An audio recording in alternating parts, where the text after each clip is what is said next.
And after this law, I saw another law dealing with the smaller luminary, which is named the moon. And her circumference is like the circumference of heaven, and her chariot in which she rides is driven by the wind, and light is given to her in definite measure. And her rising and setting change every month, and her days are like the days of the sun. And when her light is uniform, it amounts to the seventh part of the light of the sun, and thus she rises.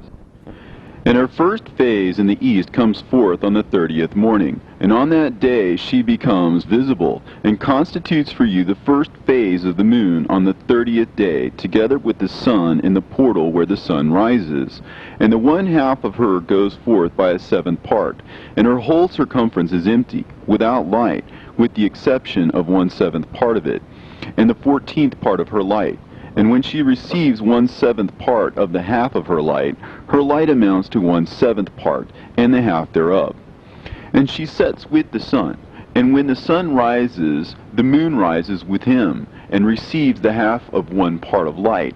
And in the night, in the beginning of her morning, in the commencement of the lunar day, the moon sets with the sun, and is invisible that night, with the 14 parts and the half of one of them. And she rises on that day with exactly a 7th part, and comes forth, and recedes from the rising of the sun. And in her remaining days she becomes bright in the remaining 13 parts. And I saw another course, a law for her, and how according to that law she performs her monthly revolution.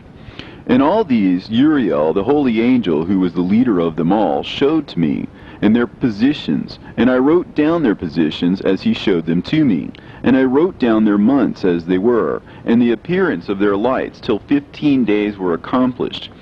In single 7th parts she accomplishes all her light in the east, and in single 7th parts she accomplishes all her darkness in the west. And in certain months she alters her settings, and in certain months she pursues her own peculiar course. In 2 months the moon sets with the sun, in those 2 middle portals, the 3rd and the 4th. She goes forth for 7 days, and turns about, and returns again through the portal where the sun rises, and accomplishes all her light.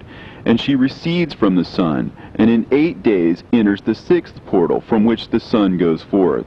And when the sun goes forth from the 4th portal, she goes forth 7 days, until she goes forth from the 5th, and turns back again in 7 days into the 4th portal, and accomplishes all her light. And she recedes and enters into the 1st portal in 8 days, and she returns again in 7 days into the 4th portal, from which the sun goes forth. Thus I saw their position, how the moons rose and the sun set in those days. And if 5 years are added together, the sun has an overplus of 30 days, and all the days which accrue to it for one of those 5 years, when they are full, amount to 364 days. And the overplus of the sun and of the stars amounts to 6 days. In 5 years, 6 days every year come to 30 days, and the moon falls behind the sun and stars to the number of 30 days. And the sun and the stars bring in all the years exactly, so that they do not advance or delay their position by a single day unto eternity, but complete the years with perfect justice in 364 days. In 3 years there are 1,092 days, and in 5 years 1,820 days, so that in 8 years there are 2,912 days. For the moon alone the days amount in 3 years to 1,062 days, and in 5 years she falls 50 days behind. And in years there are added 1,770 days, so that for the moon the days in 8 years amount to 2,832 days. For in 8 years she falls behind to the amount of 80 days, and all the days she falls behind in 8 years are 80. And the year is accurately completed in conformity with their world stations, and the stations of the sun, which rise from the portals through which the sun rises and sets 30 days. And the leaders of the heads of the thousands who are placed over the whole creation and over all the stars have also to do with the 4 intercalary days, being inseparable from their office, according to the reckoning of the year. And these render service on the 4 days, which are not reckoned in the reckoning of the year. And owing to them men go wrong therein, for those luminaries truly render service on the world's stations, one in the first portal, one in the third portal of the heaven, one in the fourth portal, and one in the sixth portal. And the exactness of the year is accomplished through its separate 364 stations. For the signs and the times and the years and the days the angel Uriel showed to me, whom the Lord of glory hath set forever over all the luminaries of the heaven, in the heaven and in the world, that they should rule on the face of the heaven and be seen on the earth, and be leaders for the day and the night, the sun, the moon, and stars, and all the ministering creatures which make their revolution in all the chariots of the heaven, through which the rays of the sun break forth, and from them warmth is diffused over the earth.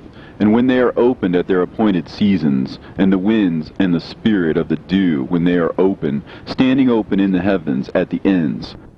As for the 12 portals in the heaven, at the ends of the earth, out of which go forth the sun, moon, and stars, and all the works of heaven in the east and in the west, there are many windows open to the left and right of them, and one window at its appointed season produces warmth, corresponding as these do to those doors from which the stars come forth, according as he hath commanded them, and wherein they set corresponding to their number.